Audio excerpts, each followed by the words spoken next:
আসসালামু আলাইকুম। যারা বর্তমান কুয়েত থেকে রোমানিয়ার জন্য চেষ্টা করছেন, খুব দ্রুত চেষ্টা করুন।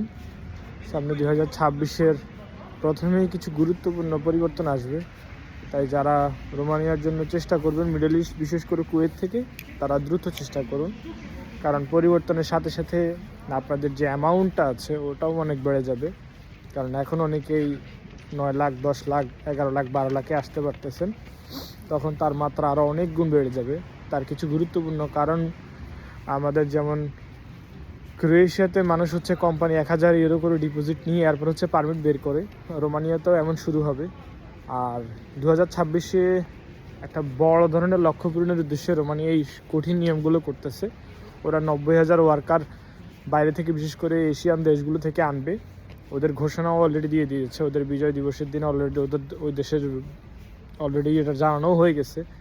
সো আপনারা যারা রোমানিয়ার জন্য চেষ্টা করুন, বিশেষ করে কুয়েত থেকে, মিডল ইস্ট থেকে, তারা একটু দ্রুত চেষ্টা করুন, একটু দ্রুত করুন।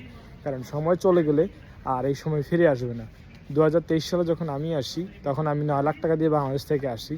আর এখন বাংলাদেশ থেকে 12, 13, 14, 15 লাখ টাকা দিয়ে অনেকে আসতে পারতেছে না। আমার কাছে এমন কিছু এজেন্সির নাম আছে, সুনামধন্য এজেন্সির নাম আছে, বাংলাদেশ থেকে যারা 15 লাখ টাকা করে কাজ করতেছে, 16 লাখ টাকা করে কাজ করতেছে। চাইলে আমি প্রুফ দিতে পারবো, ওটা সমস্যা নেই। কিন্তু ওই যে 2023 সালে সিদ্ধান্ত নিয়েছিলাম, তাই আমি 9 লাখ টাকা দিয়ে আসতে পারছি। আর যারা এখন সিদ্ধান্ত নিচ্ছে তারা 15 লাখ টাকা দিয়ে আসতে পারতেছে, তাও সিউরিটি নেই। সো যারা সিদ্ধান্ত নেবেন, দ্রুত সিদ্ধান্ত নেন। বসে থেকে আর কোনো লাভ নেই।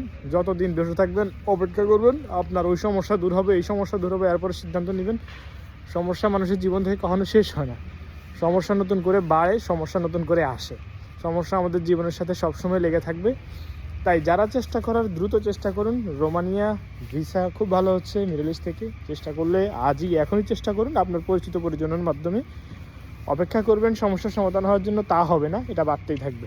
ঠিক আছে, খোদা হাফেজ, ভালো থাকবেন। আসসালামু আলাইকুম।